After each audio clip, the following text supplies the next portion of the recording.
Welcome to the Kenny Pickett Show on Panther-Lair.com, presented by WellHive. I'm Chris Peak, as always, Kenny Pickett, as always, and we've got someone else with us this time, Kenny. We have our first guest on the Kenny Pickett Show. It's Jordan Addison. Jordan, how are you? How's it going? Great. How are you? I'm good. Thanks for joining us. You know, we've been trying to put this together for a little while, and I wanted to have you as a guest at some point where we could sit down and have you and Kenny talk and you know, we could talk about the offense and everything. And I was waiting for the right moment, and you guys were nice enough to go out and have 4 touchdown passes on Saturday. So I said, well, that seems like a good sign if you're going to go out and catch 4 touchdowns and 200 yards. You know, one thing I wanted to ask you guys about, and, you know, this is really for both of you guys. I know, Kenny, you wanted to come back because you believed in this offense, and Coach Whipple and Jordan, I think you were probably excited to have year 2 of this offense. But I mean, guys, these numbers you're putting up, I mean, 44 points per game, you have a 200-yard game, 4 touchdowns. I mean, Jordan, is this what you kind of expected from this offense? Did you think you guys were, you know, I mean, you didn't put up these kind of numbers last year. Is this what you thought you guys were capable of if you started playing at a high level this year? Well, knowing Kenny coming back, one goal was to win. So I knew we were going to do everything we could do to make that happen. But these numbers, I wasn't expecting these. But we put in the work for these, and we just gonna continue to keep working.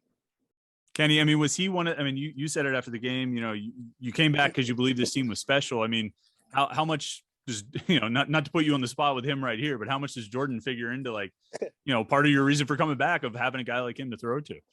Yeah, number 3 was a huge reason as to why, you know, I came back, and, you know, like we listed all the guys, but I think he's kind of in a class of his own here, and what he's done so far in these 2 years. We're not even done yet. We got 3 games left to go in this season. He's going to have, it'll go down in history here. And I mean, I think he's the best in the country. I mean, you look at the numbers, you know, I really don't care. The film doesn't lie. The numbers don't lie. You see what he's doing, you know, on a consistent basis. It's not just against New Hampshire or these other games that we had earlier in the season. He's continuing to, you know, show up every week and put up big numbers. So, you know, consistency is key, and he's done that throughout this year. All right. Well, hold off on the PR campaign for Jordan Spletnikoff, because I'm actually going to put you on the spot for that later. So keep your, and Jordan, I'm going to put you on the spot to do a PR campaign for Kenny in a second, but we'll get to that in a moment. But I mean, Jordan, did you have numbers in mind for this season of what you wanted to do? I mean, touchdowns, yards. I mean, I feel like this is a wide receiver type of thing to do. Be like, yeah, I'm going to catch 10 touchdowns. You know what I mean? Like, did you have like some numbers in mind like that? That was my goal. 10 touchdowns, 1,000 yards. You know, it's counting right now. So I'm just trying to keep going out there every week, week in and week out. Just keep attacking.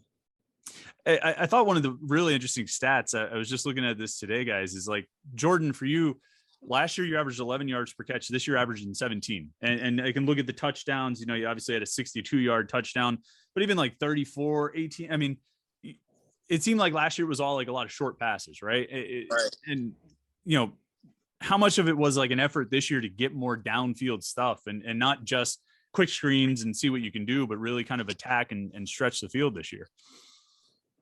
You know, it means a lot. I'm playing more than one position, so that is helping right now with me being able to take deep shots, and I'm just moving around, and it's hard for the defense to keep tracking me. Yeah, Kenny, I mean, is that, you know, how much time was spent this offseason trying to find ways to get him downfield more and be more of a a vertical threat this year? Yeah, Tommy, going back to what you guys were talking about earlier, the whole 1,000 yards and 10 touchdowns. I mean, we could go back. I got a screenshot of that.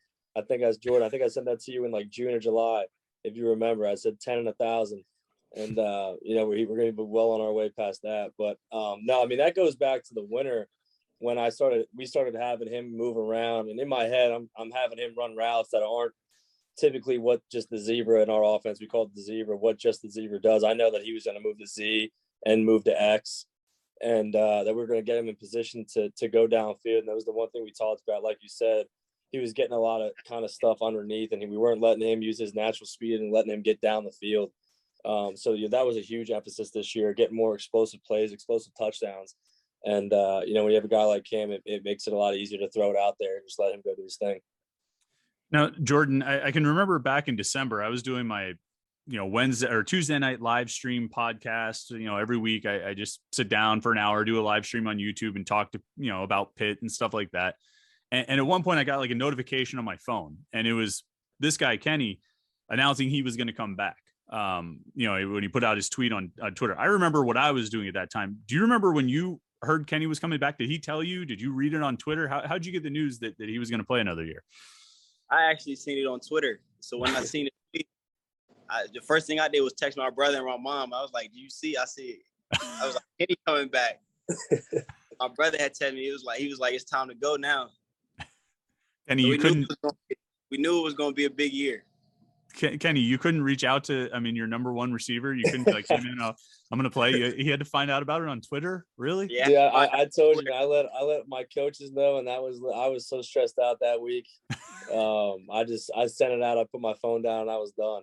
So, you know, so I knew sooner or later everyone would find out. But no, I mean, it was definitely the right decision. I guess you got like, you know, 85 teammates. You didn't want to single one out, and, you know, why didn't you tell everybody else and that kind of thing? Right. Well, I mean, do you guys remember, I mean, turning back the clock a little bit to that spring ball in 2020, I know there were only a few practices, but I mean, you know, Kenny, for you, what do you remember, you know, those first few times connecting with Jordan? I mean, it's sort of cliche, but was there a moment when it really clicked? You're like, okay, we got something here. We got somebody who can really make plays for us. It was well before that. We only had 3 his first spring. It was the first throwing session. I told him that he's got to start making sure he's lined up with me in line when we're throwing, because I knew that he was going to be a starter, and I knew that he was going to be, you know, our number one guy, you know, along with, you know, Tayseer and Jared, just based off of, you know, the routes and his speed alone. The first couple of throws, you know, I knew we had something, and Coach Whip let me know, but you never believe it. You know, I've heard a lot of guys come out of high school and you see him in college, it's not what you expect. So I was like, you know what, I want to throw with him. I want to see. It took about 2 or 3 routes, and, you know, I was like, okay, you know, I'm sold. So it was quick, and you know, it sucks we didn't have a full spring going into that 2020 year, and it was a weird year, and we both battled injuries that year. You know, knock on wood, it's great to, you know, have, you know, almost a full season now, going to a championship game here soon, where we've been able to, you know, play, you know, together the whole year.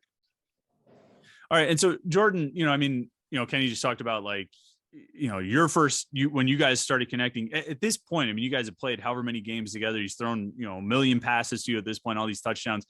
When you're on the field and you're lined up way out there, you know, how sort of like synced up with him are you? I always wonder if, like, you know, quarterback looks at receiver and you guys just sort of give each other a look like, oh yeah, we see it here. Or Kenny and I have talked a lot this season about, you know, those times when you step to the line of scrimmage and you're just like, you see the defense, you're like, oh yeah, we got this. Like we have the perfect call for this. Are you and Kenny pretty in tune on the field at this point? I'll say we're pretty in tune. When we both see that defense and we know we got the look we like, and he give me that eye contact, and I just know it's time to go. Does that happen? I mean, like several times a game? I mean, how often does that happen? It happens a decent amount. Nice. We kind of, he'll look at me, I'll look at him, and we kind of, I don't have to say a word. There was one time in practice last week, actually, he was coming in motion, and I just said, like, you know, take it high, and we hit for like a 60-yard touchdown. It's just simple things like that, and you know, it just gives me so much confidence. I know he's going to be exactly where I need him to be. Can you do that in a game? Say it out loud like that, or are you worried? Yeah, I mean, yeah, absolutely. I would do it anywhere. I mean, we have some signals but really it's the icon. I mean, he knows, I'll look at him, he'll look at me, and then it's, you know, he knows to take off and go get it. Right. All right. So, I mean, Kenny, you already kind of, look, you guys are both up for big awards, right? Heisman Trophy, people are talking about, Biletnikoff Award. And Kenny, you kind of made sort of a PR speech for Jordan. So I'm going to give Jordan first go here. Jordan, you know, put yourself, you are now EJ Borghetti. Okay. And your job is to promote Kenny Pickett for the Heisman Trophy. What's your PR pitch? How do you sell him as the Heisman Trophy winner this year? Because I'm sure if you had a vote, I'm sure you would vote for him. So how would you sell it if you were trying to convince the other voters? I'll tell you what, this is what I'll say. So playing with Kenny Pickett, every time you're in that huddle, you got to be ready. You got to be ready for that big moment, because playing with him, any play can be that big play. Any play. Okay, that's good. That's good. All right, Kenny, what's the Biletnikoff pitch for Jordan here? You're the PR Yeah, man now. I gave a good one earlier, but I mean, I'll just reiterate it. I mean, go game by game, look at the big plays, look at what he doesn't miss, look at how few mistakes he makes and the impact he has on the game. I think that's kind of the biggest thing. I would just look at the impact every single game, look at the numbers, look at the big third downs, the big touchdown plays, the moment he steps up in. I've seen the numbers from the other guys too, and I don't know. I just don't see guys being as consistent as Jordan is, and just the overall, well-rounded receiver. He plays three positions in our offense. So I don't know how many guys are doing that, if there are any other guys. But he's a versatile guy. He does it all, and without a doubt, deserves to have that award. I mean, you mentioned about third and fourth down, and Jordan, I was looking at your touchdowns this year. I think, unless I'm wrong, 6 of your touchdowns have come on third and fourth downs, like your receiving touchdowns. I'm not sure about that one. Where was it at Duke? Where was that little flip forward thing? Or no, they called it a run, but anyway.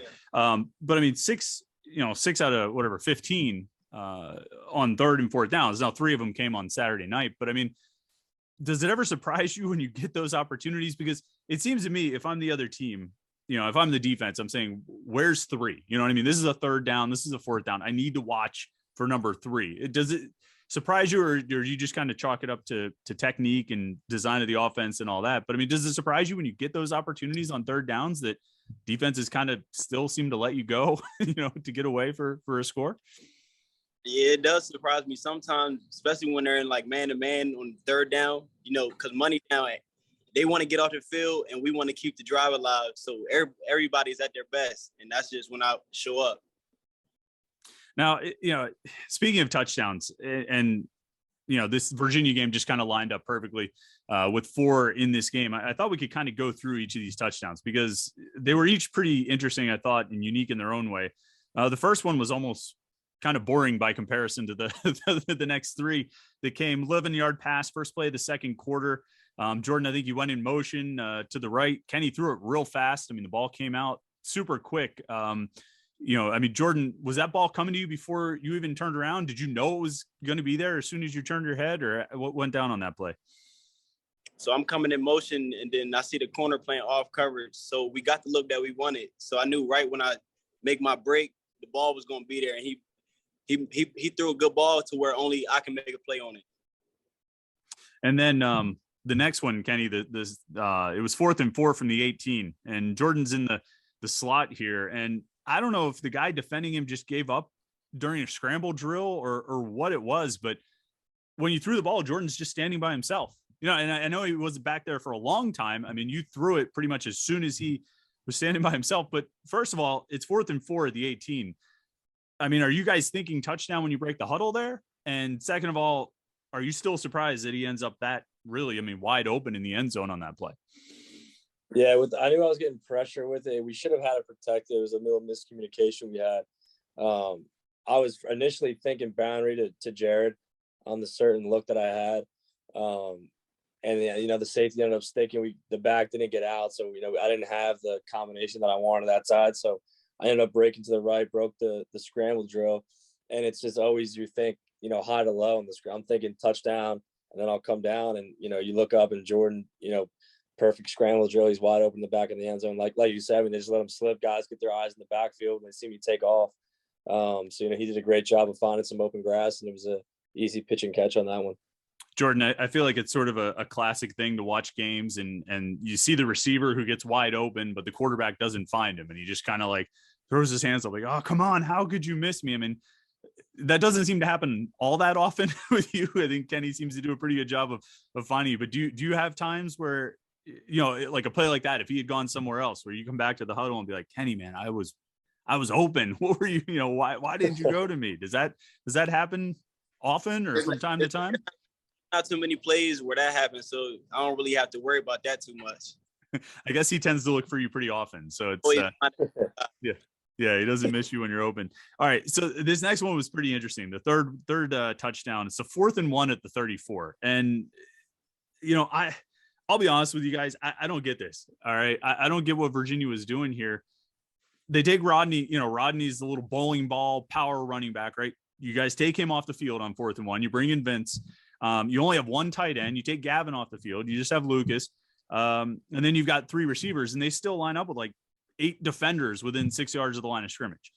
And they rush 6 on you, right? So Jordan, you're like one-on-one against like a safety there. Now, is this one of those plays where you guys walk up and as soon as you see Virginia's defense, you give each other that look and you're like, yeah, this is, as long as we don't screw this up, this is, at least the first down and maybe a touchdown. Well, from the play call, I already knew we had him. Kenny and Coach, they always told the whole week, throughout the whole week, they were talking about the short yardage. And so when we made that call, I knew we was going to have it. I just made sure I did my job to make it easier on Kenny. Kenny, was this it sort of reminded me, and it might be a totally different situation. It reminded me there was a 4th and 5 against Clemson, and you threw to Tayseer. He scored like a 39-yard touchdown pass. Was this similar at all to that? Or maybe it was just stuck in my memory because it was a 4th down and the receiver just seemed to have just a clear shot to the end zone. You just had to drop it into him. Was it like that play? I'd say it was similar, but not similar to where that wasn't kind of where we were kind of prepared to do that in that situation where we knew Clemson was going to be like that and kind of those 4th and shorts, 3rd and shorts. This week, we knew that our shots were going to come on 3rd and short, 4th and short. And we practiced it. I mean, in between team periods, we were taking Jordan and we were going on our own. And we made sure that he kind of cut this route a little bit shorter. If you look, I get depth on it because I knew I was getting pressure. I wanted to make sure he had time to go set his route up and do his thing. And then I threw it real high and kind of out there because, I mean, you have him on a safety. I know he's going to have separation. I just want to make sure I give him a chance, even with the pressure. So this was definitely one, like Jordan said, that we knew that we'd have to hit our shots on these kind of 3rd and short situations this week.